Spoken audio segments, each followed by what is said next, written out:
നമസ്കാരം, ഞാൻ doctor Sreeja, sincere ayurvedic pharma. ഈ കാണുന്ന ഔഷധസസ്യത്തെക്കുറിച്ചാണ് ഇന്ന് പറയാൻ പോകുന്നത്.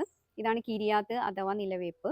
ആയുർവേദത്തിലെ ഒരുപാട് മരുന്നുകളിൽ നമ്മൾ ചേരുവയായിട്ട് ഉപയോഗിക്കുന്ന ഒന്നാണ് ഈ കിരിയാത്ത്.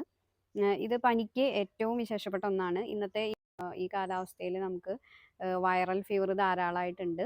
അപ്പോൾ അതിന് ഈ കിരിയാത്തും പിന്നെ കുരുമുളകും കൂടി ചതച്ച് കഷായം വെച്ച് കഴിക്കുകയാണെങ്കിൽ വളരെ നല്ല ഒരു ഔഷധമാണ്. ഇത് മഞ്ഞപ്പിത്തം, കരൾ വീക്കം തുടങ്ങിയവയ്ക്ക് ഏറ്റവും പ്രധാനപ്പെട്ട ഒരു ഔഷധമാണ് ഈ കിരിയാത്ത്.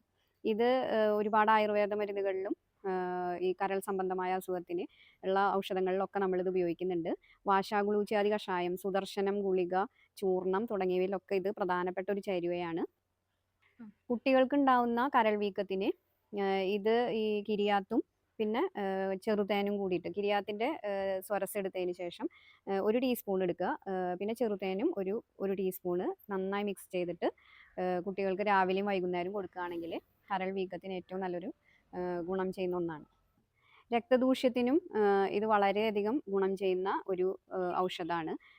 ഇത് നമുക്ക് സ്കിൻ ഡിസീസസിനൊക്കെ നമുക്ക് വളരെയധികം കഴിക്കാവുന്ന ഒരു ഔഷധമാണ്. പക്ഷേ ഇത് ഈ കിരിയാത്ത് രസപ്രധാനമായിട്ടുള്ള ഒരു ഔഷധമാണ്. അതുകൊണ്ട് തന്നെ ഇത് പ്രമേഹത്തിനെ കൺട്രോൾ ചെയ്യാൻ ഏറ്റവും നല്ലൊരു ഔഷധമാണ്. ഈ ഒറ്റമൂലികളായിട്ടുള്ള മരുന്നുകൾ എപ്പോഴും നമ്മൾ ഒരു 15 ദിവസത്തിലും കൂടുതൽ കഴിക്കാതിരിക്കുകയാണ് നല്ലത്. പിന്നെ എന്തായാലും ഇതൊക്കെ കഴിക്കുമ്പോൾ ഒരു ആയുർവേദ ഡോക്ടറുടെ നിർദ്ദേശപ്രകാരം മാത്രം കഴിക്കുക. ഔഷധ സസ്യങ്ങളെക്കുറിച്ചുള്ള അറിവുകൾക്കായിട്ട് നമ്മുടെ പേജ് ഫോളോ ചെയ്യുക.